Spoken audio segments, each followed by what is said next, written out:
Saggeus se naam het rein beteken. As jy egter sy storie in Lukas 19 ken, sal jy weet, sy lewe was alles behalwe rein. Tog het Jesus onder die boom gestop, opgekyk en hom by die naam geroep. Saggeus, maak gou en kom af, want vandag moet ek in jou huis bly. Dink 'n oomblik hieroor na. Jesus het presies geweet wie en wat Saggeus was. Niks was vir hom verborge nie. Waar die skare net 'n sondaar gesien het, het Jesus egter iemand gesien met wie hy 'n verhouding wou hê. Net so ken die Here ook jou naam. Hy sien jou raak. Hy sien jou anders as die mense om jou.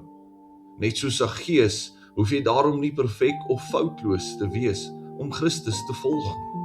Maak net jou hart en jou lewe vir hom oop.